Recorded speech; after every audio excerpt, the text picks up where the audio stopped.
Morning বন্ধুরা, কেমন আছো? নিশ্চয়ই সকলে ভালো আছো, আমিও ভালো আছি। আজকে সকালের ভিডিওটা কালকে রাতে করে রাখতে পারিনি, আর কালকে রাতের ভিডিও দিতে পারিনি, কারণ কালকে রাতের ভিডিও যখন করবো বলে বসেছি, হঠাৎ করে না আমার শরীরের মধ্যে একটা অস্বস্তি আসলো, বমি বমি ভাব পেলো। ঠিক তার আগেই লিকার চা বিস্কুট খেয়েছিলাম। এবার টোস্ট বিস্কুট দিয়ে আমি চা খাই, তোমরা জানো, কিন্তু হঠাৎ করে একটা বেকারির বিস্কুট এনেছিলাম, একটা বিস্কুট গালে দিয়ে চা খেয়েছি, অমনি সঙ্গে সঙ্গে গা পাকিয়ে মনে হচ্ছে বমি হয়ে যাবে, তার মানে গ্যাস হয়ে গেছে। আর দুপুরে খেয়েছিলাম হচ্ছে সারকচু ছিল, সারকচুর তরকারি, মানে আগের দিনের, পুরো গ্যাস হয়ে গেছে। আমি সঙ্গে সঙ্গে একটা গ্যাসের ট্যাবলেট খেয়ে চোখে মুখে জল দিয়ে মাথায় একটু তেল জল দিয়ে শুয়ে পড়েছিলাম। আমি দেখলাম আমার শরীর আগে, তারপর অনেক পরে সুস্থ হয়েছিলাম, কিন্তু আমি আর রিস্ক নিইনি। আমি আর রাতে কিছু খাইনি। রাত তখন 11টা বাজে, তখন একটু খিদে খিদে পেয়েছে, একটু মুড়ি জল খেয়ে শুয়ে পড়েছি। একদম ঘুমিয়ে সকাল 7:30 পৌনে 8টায় ঝরঝরে মানে শরীর নিয়ে উঠেছি, রান্না করলাম, স্নান করলাম। পুজোটা দিইনি, কারণ পুজো দিতে গেলে দেরি হয়ে যাবে, ভিডিওটা বানাতে হবে। তাই এখন ভিডিওটা করে খেয়ে অফিস চলে যাব। এখন বাজে এই 9:10-15। যাই হোক, খুব তাড়াতাড়ি কাজগুলো করেছি আজকে। গতকালকে যে ভিডিওটা আমি করতে বসেছিলাম সেটা হচ্ছে প্রিয়াকে নিয়ে। প্রিয়া দুদিন ধরে দেখছি ভিডিও দিচ্ছে না, লাইভও করছে না।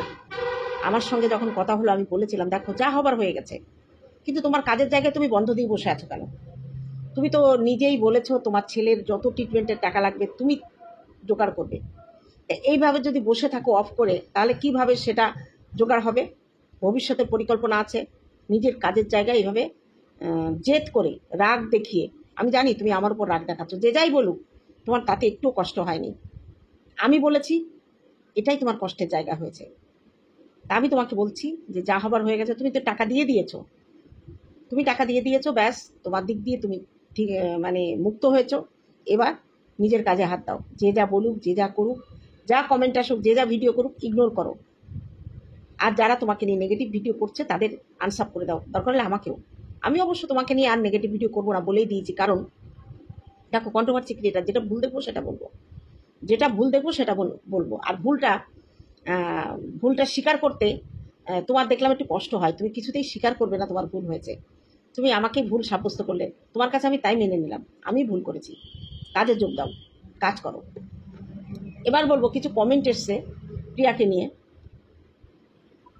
সেই কমেন্টগুলো উত্তর না দিলে তাদের কাছে একমাত্র আমি দোষী হয়ে যাব, এটা তো ঠিক না। না, প্রথম কমেন্টটা আমাকে করেছে মুক্তা রয়। বুঝলাম প্রিয়ার টাকা ওর নিজের টাকা নয়, ডোনেশনের দান করার পর সেটা আর ফেরত নেওয়া যায় না। আমরা কিন্তু কেউ টাকা ডোনেশন করেছি যেটা ফেরত নিতে চাইনি। তোমার কোথাও বুঝতে ভুল হচ্ছে। আমাদের ভিডিওগুলো পুরো দেখো না, তুমি একটু একটু দেখে টাইটেল থাম্বনেল দেখে কমেন্ট করো, এটাই হচ্ছে তোমাদের দোষ। একটা অসহায়, কতটা অসহায় হয়ে মানুষ দান নেয় গীতা দেবী, এই কথাটা আপনার একটু ভাবা উচিত। আমি তোমার থেকে বেশি জানি, তোমার থেকে বেশি ভাবি, তুমি আমাকে জানো না। প্রিয়া ওর বাচ্চাটার সুন্দর একটা জীবনের জন্য লড়ছে, 20,000 টাকা দিচ্ছে, এটা কি কিছু কম নয়? না, কম নয়। আমরা তো কেউ 20,000 কাউকে দিই না, আমরা 1,000, 1,500, 2,000, খুব জোর 5,000 এরকম করে দিই। প্রিয়ার আছে তাই প্রিয়া 20,000 দিয়েছে, কারণ প্রিয়া একটা বড় ইউটিউবার, তার প্রমোশন ভিডিও আছে, সে এখন কাপড়ের বিজনেস করছে, সে অনায়াসে 20,000, 50,000 দিতে পারে, যেটা আমরা পারি না। প্রিয়া ওর বাচ্চাটা দেখুন তো আপনাদের দালাল দিদিকে কত টাকা আদায় করেছে মানুষের কাছ থেকে, কাউকে 1 পয়সা দিয়েছে না, ওর তোলা পয়সার হিসেব দিয়েছে। শুধু শুধু একটা মানুষকে ছোট করবেন না, আপনাকে এটা মানায় না। আমি তাকে কমেন্ট করেছি, কাল মর্নিংয়ে ভিডিওতে উত্তর দেব। এবার তুমি বললে আমাদের ধবলি হচ্ছে ইয়ের কথা, মানে সুতপার কথা বললে, যে সুতপা কত টাকা তুলেছে তার কোনো হিসেব দেয়নি এবং কাউকে 1 টাকা দেয়নি। এবার আমি তোমাকে বলছি, সুতপাকে আমরা অনেকবার বলেছি যে তুই কত টাকা তুলেছিস তার একটা হিসাব দে, কি খরচ হয়েছে। ও দেয়নি, কারণ ওর ভিউয়ার্সরা নাকি ওকে বারণ করেছে, সে ওর ধর্ম ও করেছে। অনেক বলেছি, এটা নিয়ে এখন নতুন করে বলার কিছু নেই। এবার প্রিয়াকে কেন আমরা বলছি টাকা 3 লাখ টাকা রূপাকে দিতে, কেন বলছি আমি অন্তত, কারণ আজ অব্দি যতবার প্রিয়ার এই টাকা দেওয়া নিয়ে কথা উঠেছে, আমি কিন্তু প্রিয়ার পাশে দাঁড়িয়ে অনেক ঝাঁটাজুতো খেয়েছি, বলেছি না টাকা দিতে হবে না, টাকা আয়ুষের জন্য রাখো। যারা চাইছে হোয়াটসঅ্যাপে উপযুক্ত প্রমাণ দিয়ে তারা নিয়ে নিক, বাদ বাকি আমরা যারা একটু একটু করে দিয়েছি, আমরা টাকা ফেরত চাই না, আমরা টাকা ফেরত চাই না, এটা আয়ুষের জন্য রাখো। এটা খোদ আমি ভিডিও করে বলেছি, আমার ভিডিওগুলো দেখো কিংবা প্রিয়াকে জিজ্ঞেস করো। তো হঠাৎ কেন আমি রূপাকে এই 3 লাখ টাকা দেওয়ার জন্য এত জোরাজুরি করলাম? তুমি হয়তো এটা জানো না, আজ থেকে 3-4 মাস আগে প্রিয়া এই টাকাটা অনাথ আশ্রমে দান করে দেবে বলে নিজেই মুখে বলেছিল, এবং সে একটা আশ্রমে, আমার যোগাযোগের একটা আশ্রমে এসে কিছু টাকা আর কিছু জিনিসপত্র দিয়ে গেছে, সেটাও হয়তো তুমি দেখোনি। তারপরে আমাকে দিয়ে একটা ভিডিও করানো হয়েছিল যে আন্টি তুমি একটা ভিডিও করে বলো যে আমি 8 লাখ টাকা কোনো এনজিওকে কিংবা কোনো অনাথ আশ্রমে আর এই থ্যালাসেমিয়া পেশেন্টদের যদি লাগে সেরকম জায়গায় আমি দান করব। এইটা দিয়ে বিশেষ করে অনাথ আশ্রমে দান করব, সেই হিসাবে আমাকে দিয়ে একটা ভিডিও করেছিল। কিন্তু তারপরে আমি জানিও না, ও একটা ভিডিও করেছিল ওর বাড়ির চাপে যে 6 মাস টাকাটা রাখতে বলেছে, 6 মাস পরে সিদ্ধান্ত নেবে, সেটা আমাকে কিন্তু বলেনি। আর আমি ওই ভিডিওটা দেখতেও পাইনি। প্রথমে আমাকে একজন লিঙ্ক পাঠিয়ে বলল, আন্টি তুমি কদিন আগে একটা ভিডিও করলে যে 80 লাখ টাকা 8 লাখ টাকা তো ও ফেরত দেবে প্রিয়া কোনো এনজিওতে। কই, এখন তো প্রিয়া বলছে টাকা দেবে না, ওর বাড়ির লোক বারণ করছে। আমি ভিডিওটা দেখে না অবাক হয়ে গেছি, আমি অবাক হয়ে গেছি। যাই হোক, এই কথা আমি আগেও বলেছি, তোমার জ্ঞাতার্থে আরেকবার বললাম, আমি কিচ্ছু বলিনি ওকে। তারপরে একদিন যখন ওই ভিডিওটা দেখার পরে আমি ওকে মেসেজ করেছিলাম যে কই টাকা দেওয়ার কথা তুমি তো কিছু বললে না। সেখানে আমাদের কিছু পার্সোনাল কথাবার্তা হয়েছে, সেটা আমি এখানে বললাম না। তারপরে যখন রূপার মুখে শুনলাম রিমিকে ও টাকা 6 লক্ষ টাকা দেওয়ার কথা বলেছে, এটা কিন্তু রূপা ভিডিওতে বলেছে, এটা আমি ব্যক্তিগত, রূপা আমাকে ফোন করে বলেনি, ভিডিওতে বলেছে যে ও নাকি 6 মাস আগে থেকে যোগাযোগ করেছে, প্রিয়ার কাছে টাকা চেয়েছে এবং টাকাটা ও দেবে বলে স্বীকার করেছিল। এবং কিছুদিন পরে নাকি যখন কাগজপত্র দেয়া নেওয়া হয়েছে, তারপরে নাকি রূপাকে প্রিয়া ব্লক করে দিয়েছে। এটা হচ্ছে রূপার ভিডিও থেকে আমরা জেনেছি। এই যে প্রিয়া, এরপরে আসবো আমি, এখানে রূপারও কিছু কথা বলার আছে আমার। এখানে প্রিয়া কিন্তু টাকাটা দিয়ে দেবে বলেছে বিধায় আমরা তাকে চাপ দিয়ে এই 3 লক্ষ টাকা দেওয়ার জন্য বলছি। কারণ রূপাকেও নিজে বলেছে দেবে, আর আমাকে দিয়ে ভিডিও করিয়েছে যে ও 8 লক্ষ টাকা দিয়ে দেবে। তাহলে আমি লোকের কাছে ছোট হয়ে গেলাম না? আশা করি তোমাকে বোঝাতে পেরেছি। এই জন্যেই আমি এই 3 লক্ষ টাকা আমি 3.5 লক্ষ দেওয়ার কথা বলেছিলাম, সেখানে ও 20,000 আগে দিয়েছে, পরে 3 লক্ষ দিল। তাহলে এখানে আমার ভুল কোথায়? আমার ভুল কোথায়? দেখো, ভালোবাসি বলে ভুলটাকে মেনে নেব না, আর ভালোবাসি বলে অপমানটাও মেনে নেব না। হ্যাঁ, আমার ভিডিও করাটা একটু রুডলি হয়ে গেছিল, কারণ আমার যখন মাথা গরম হয়ে যায়, আমার যখন অপমান হয়, তখন আমি সহ্য করতে পারি না। আমি সহজে কাউকে রুড ভাষায় কথা বলি না, সহজে কাউকে রুড ভাষায় কথা বলি না। যাকে বলি তাকে বেশ রুড করে বলি, তার নেওয়ার ক্ষমতা হয়তো সবসময় থাকে না। আমি আগামীতে ভেবে দেখবো এইভাবে না বলার জন্য। তা প্রিয়া আমাকে ফোন করে মোটামুটি অনেক কথাই বলেছে, অনেক কথা। আশা করি তোমাকে বোঝাতে পেরেছি। এই নিয়ে আর আমি কোনো, প্রিয়ার এই ব্যাপার নিয়ে আর আমি কোনো ভিডিও করবো না। তোমরা কোনো প্রশ্ন করলে আমি কোনো উত্তর দেবো না, কারণ প্রিয়ার সাথে আমার অনেক কথা হয়েছে। এরপরে আসি রূপার কথা। রূপা, তুমি একটা থ্যালাসেমিয়া পেশেন্টের বোন মেরু ট্রান্সফার করা পেশেন্টের মা, তুমি এখন হসপিটালে আছো, তোমাকে বেশি কথা বলে আমি কষ্ট দেব না। কিন্তু তুমি যে ভিডিওতে যে কথাগুলো বলেছো যে 6 মাস আগে তোমার নাকি প্রিয়ার সঙ্গে যোগাযোগ হয়েছিল, তারপরে তাকে ব্লক করে দিয়েছে, এই কথা বলে, এইগুলো কথা নাকি সব মিথ্যা কথা। এবং প্রিয়া যখন তোমাকে এই রিসেন্ট টাকা দেওয়ার পরে না আগে ফোন করে কথা বলেছে, তুমি নাকি স্বীকার করেছো এই কথাগুলো তুমি মিথ্যে বলেছো। তাহলে কেন এই মিথ্যে কথাগুলো বললে তুমি আমাদের? আজকে তোমার কথার পরিপ্রেক্ষিতেই কিন্তু আমরা এত রুডলি প্রিয়াকে বলেছি।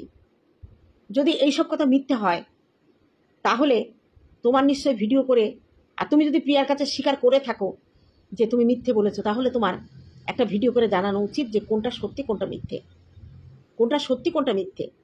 আর যখন প্রিয়া টাকাটা পাঠিয়েছে, তুমি তাকে একটা থ্যাংক ইউ বলোনি, পরে ভিডিও করে তুমি কৃতজ্ঞতা স্বীকার করেছো। কিন্তু একটা মানুষ যখন আমাদের কথা কি, তোমার ভিডিও হোক কি তার নিজের থেকেই হোক, 3 লাখ টাকা তোমাকে দিল, সে যতই তার তোলা টাকা হোক, টাকা তো তাকেই আমরা দিয়েছিলাম না। সে যখন তোমাকে 3 লাখ টাকা দিল, তোমার প্রবলেম সলভ হয়ে গেল, তখন টাকাটা পাওয়ার পরপরই তাকে থ্যাঙ্কস জানানো উচিত ছিল, কিংবা বলা উচিত ছিল যে বনু অনেক ধন্যবাদ, তোমাকে থ্যাঙ্কস বলে কিংবা ধন্যবাদ দিয়ে ছোট করবো না, এরকম একটা ছোট্ট মেসেজ তোমাকে করা উচিত ছিল। তুমি একদিন পরে ভিডিওটা করতে পারো, তোমার আগের দিনের ভিডিও হয়েছে, তোমার সময় নেই। আমাদের কাছে অত দায়বদ্ধতা স্বীকার করতে হবে না।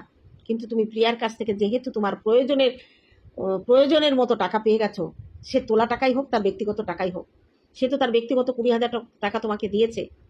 সেও একজন থ্যালাসেমিয়া পেশেন্টের মা।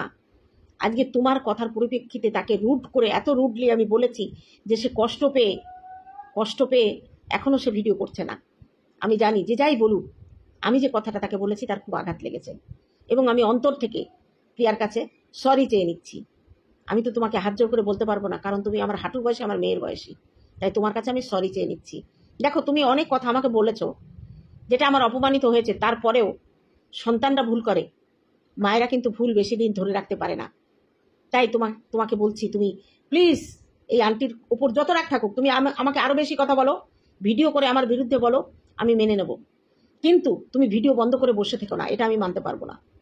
আজকে তোমাদের রুজি রুটি সব কিছু কিন্তু এই ভিডিওর উপরে। আজকে আয়ুষের ট্রিটমেন্টে কিন্তু প্রচুর টাকা খরচ লাগছে পুনেতে, আমি জানি।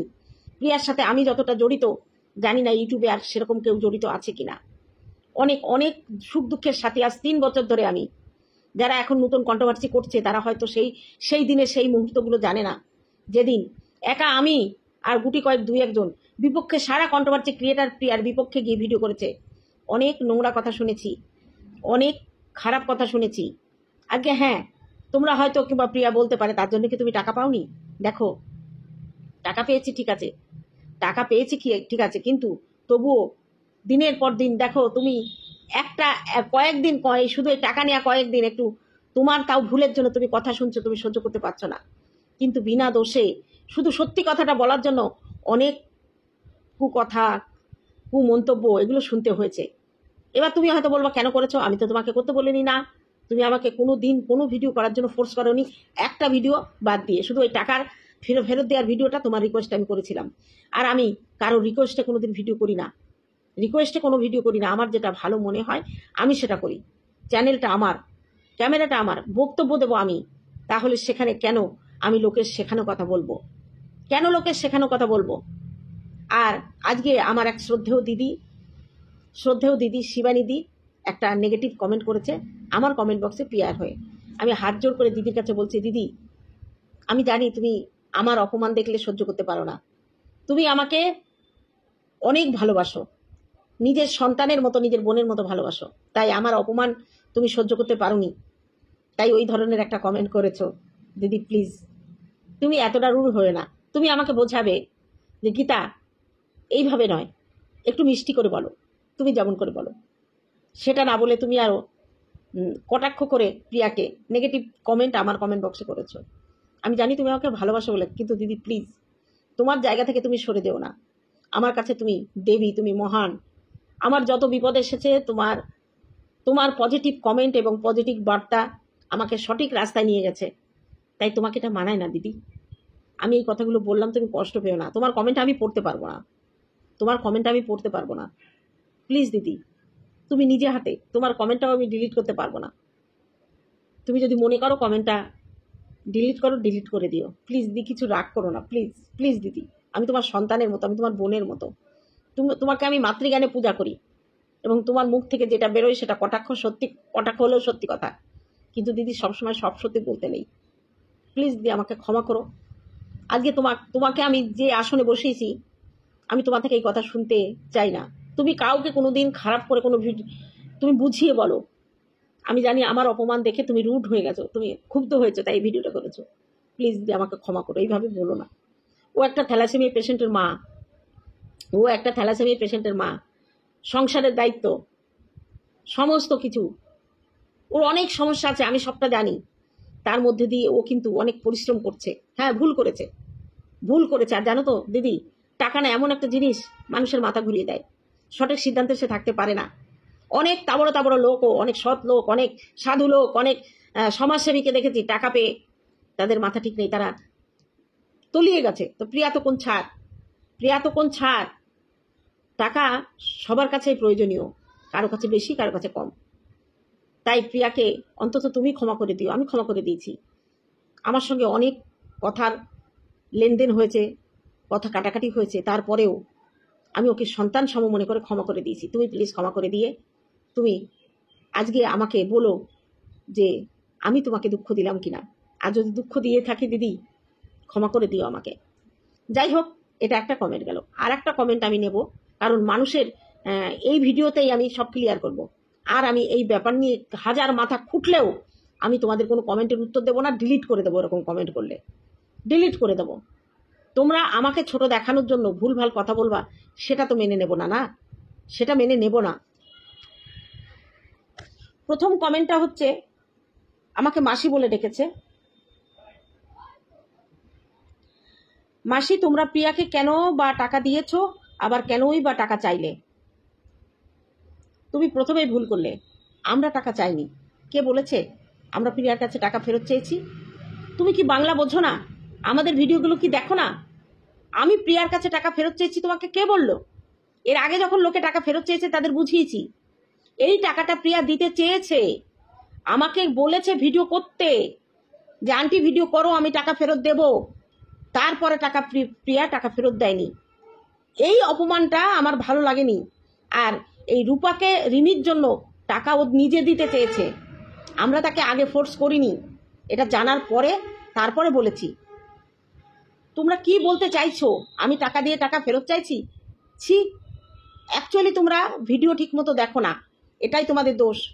কমেন্ট করার আগে প্লিজ দয়া করে ভিডিওটা দেখবে, বুঝতে না পারলে জিজ্ঞেস করবে, বারংবার দেখবে, তারপরে কমেন্ট করবে। তোমরা তোর ছেলের জন্য টাকা দিয়েছো, তাহলে কেন অন্যের জন্য কষ্ট দিচ্ছ? অন্যের জন্য মানে ওর ছেলের জন্যই তো আমরা টাকা দিয়েছি, অন্যের জন্য না। রিমি থ্যালাসেমিয়ার বিএমটির পেশেন্ট, তার বিএমটি চলছে, মানে বিএমটি সে করে নিয়েছে। আয়ুষ ভালো আছে, আয়ুষের মায়ের পয়সা আছে, কারণ সে 40 লাখ টাকা একবারে হয়তো জোগাড় করতে পারবে না, কিন্তু 40 লাখ টাকা টোটাল সে আস্তে আস্তে খরচ করতে পারবে। তার একটা হ্যাবক ইনকাম আছে, তার একটা বড় চ্যানেল আছে, তার প্রমোশন ভিডিও আছে, তার বিজনেস শুরু করেছে। সে নিজে বলেছে আমার ছেলের ট্রিটমেন্টের টাকা আমি নিজে জোগাড় করে নেব, ওই টাকা 1 টাকাও খরচ করব না, ওই টাকা আমি দান করে দেব। বুঝেছ? কথা বলার আগে 5 বার ভাববে। ওর ছেলের তো চিকিৎসা চলছে, তাতে খরচ হচ্ছে না। ও নিজের ছেলের জন্য 1 টাকাও খরচ করেনি, এটা আমি জানি, এটা আমি জানি, আমার থেকে ভালো করে তোমরা জানো না। ওই টাকা থেকে ওই 1 টাকা ওর ছেলের জন্য খরচ করেনি, ওর নিজের টাকা দিয়ে। কারণ ও বিএমটির জন্য টাকা তুলেছিল, বিএমটি যখন করাতে পারেনি ওই টাকায় ও হাত দেবে না, ও নিজে বলেছে। এবং ওই টাকাও অনাথ আশ্রমে দুস্থদের দান করে দেবে, এবং দিয়েছেও, অনেক অনেক দিয়েছে। আমার সঙ্গে একটা অনাথ আশ্রমে টাকা দিয়েছিল, এবং অনেকের অসুস্থতার জন্য টাকা দিয়েছে। সবটা হয়তো প্রমাণ আমাদের কাছে দেয়নি। তাই বলছি, না জেনে শুনে ফালতু কথা বলে নিজের চেহারা এবং মুখ নষ্ট করো না। বুঝাতে পারলাম কি? এরপরে আরেকজন একটা কমেন্ট করেছে, প্রিয়া তো টাকা দিতেই চেয়েছে, তোমরা প্রিয়াকে তোমরা প্রিয়াকে তো বাচ্চা সুস্থ রাখার জন্য দিয়েছো, বাচ্চা যথেষ্ট সুস্থ, আর কি চাও? আর কথা কেন বিশ্বাস করছো না? রূপার বাচ্চা অসুস্থ, কিন্তু তার কথা বলার ভঙ্গিমা খুব বাজে। প্রিয়া যতটাই দিক, যেটা পাচ্ছে সেটাই তো অনেক। দেখো, একটা কথা তোমাকে বলি, আজকে রূপার কথাটা রুট, রূপার কথার মধ্যে কোনো মিষ্টতা নেই কিংবা নমনীয়তা নেই। মানুষের কাছে ঝুঁকতে হয়, মানুষের কাছে কিছু পেতে গেলে ঝুঁকতে হয়, এটা আমি একদম তোমার সঙ্গে একমত। প্রিয়া রূপাকে 20,000 টাকা দিয়েছে, সেই 20,000 টাকা তার বাচ্চার মানে ফুডিং পারপাস ও দিয়েছে। ও তো এটা বলতে পারতো সবার কাছে যে হ্যাঁ, প্রিয়া দিদি আমার কাছে 20,000 টাকা পাঠিয়েছে এবং আমি চেয়েছিলাম এত। ওর একটু বলার মধ্যে একটু এরকম ছিল, কিন্তু তুমি বুঝতে পারছো না। একজন মা যখন তার চোখের সামনে সন্তানটা ছটফট করছে, তাকে ট্রিটমেন্ট দেওয়ার জন্য, না হলে সে বাঁচবে না, আর সে যদি কোথাও টাকার আশা পায় যে হ্যাঁ আমি তোমাকে টাকা দেব, তাহলে সে মরিয়া হয়ে উঠবে ওই টাকাটা পাওয়ার জন্য। কারণ সন্তান ছাড়া আর কিছু মায়েদের কাছে বড় নয়। সেই হিসাবে দেখো, রূপার দোষগুণ যাই থাকুক, এখন সেটা বিচার করার সময় আছে। ও বিএমটির এই প্রবলেম থেকে বেরিয়ে আসুক, বাড়িতে আসুক। রূপাকে আমারও অনেক কিছু বলার আছে, আমিও বলবো, কিন্তু এখন এই সময় নয়। আর প্রিয়া টাকাটা দিতে চেয়েছিল বলেই আমরা এরকম বলেছি। বোঝাতে পারলাম? আরেকজন লিখেছে, ছি আপনি কি বাজে মহিলা, আপনার ভিডিও কে কে দেখে আমি ঠিক বলতে পারি না। তুমি তো দেখেছো আগে, তুমি না দেখলে আমাকে এইভাবে কি করে ছিচি করতে বললে? আপনি ভিউজের জন্য ভিডিও বানাচ্ছেন, আপনি কত বড় স্বার্থপর মানুষ আমি বুঝতে পারলাম। হ্যাঁ, ভিউজের জন্যই তো। তা আমি এখানে কি এসে বকবক করছি কি তোমার এই কথাগুলো শুধু শোনার জন্য না? ভিউজ তো অবশ্যই, টাকা তো অবশ্যই পাই, কিন্তু আজকে এই কথাটা বললে, আজ থেকে 2 বছর ধরে প্রিয়াকে যখন নিয়ে পজিটিভ ভিডিও এত করেছি, তুমি কি একবার কমেন্ট করে আমাকে উইশ করেছো? করনি মনে হচ্ছে, আজকে প্রথম দেখলাম। তুমি হয়তো প্রিয়ার খুব কাছের মানুষ, প্রিয়াকে একটা মানে নেগেটিভ ভিডিও করে, একটা রুডলি ভিডিও করে ওকে কষ্ট দিয়েছি, সেই জন্য তুমি এই কথাটা বলছো। কিন্তু আজ 2 বছর ধরে, 2.5 বছর ধরে প্রিয়ার পাশে থেকে প্রিয়ার সঙ্গে লড়াই করলাম, তখন একবার অ্যাপ্রিসিয়েট করতে আসনি। তোমার এই কথায় আমার কিচ্ছু যায় বায় আসবে না। আমার ভিডিও যারা দেখে তারা আমাকে চেনে, আর তারা দেখবে, তুমি 1000 বারণ করলেও দেখবে না। এই গেল আমার কমেন্ট নিয়ে কথাবার্তা। তা শেষে প্রিয়াকে আরেকবার বলবো, প্রিয়া প্লিজ, প্রিয়া রাগ করে থেকো না, চোরের ওপর রাগ করে পাতায় ভাত খেও না। আমাকে যা বলার তুমি বলো, তোমার যদি কিছু বলার থাকে তুমি ভিডিও করে আমাকে বলো, কিন্তু ভিডিও বন্ধ, লাইভ বন্ধ করে, বিজনেস বন্ধ করে থেকো না, প্লিজ প্লিজ থেকো না। আয়ুষের মুখের দিকে তাকাও, আয়ুষের মুখের দিকে। আয়ুষ না, তোমাকে, তুমি মাকে জিজ্ঞেস করেছো যে মা এই আন্টিটা তোমাকে কেন এরকম করে বলছে? আয়ুষ শোনা, রাগ করো না, তোমার মা ভুল করেছিল, তোমার মাকে বকে দিয়েছি, আর বকবো না, কথা দিলাম তোমাকে, তোমার মাকে আর বকবো না। যাই হোক বন্ধুরা, আমি যে ভিডিওটা করলাম তোমাদের যদি সহমত থাকে অবশ্যই কমেন্ট করো, আর যদি আমার কোনো ভুল থাকে অবশ্যই তোমরা কমেন্ট করো, আমি মাথা পেতে নেব। যদি ভুল করি, মাথা পেতে ভুল স্বীকার করতে আমার একটুও বাধে না, একটুও বাধে না। তা চলো আজকে এই পর্যন্ত, দেখা হবে অন্য কোনো ভিডিওতে। ততক্ষণে তোমরা সাবধানে থেকো। টাটা আমার ভিউয়ার্সের জন্য।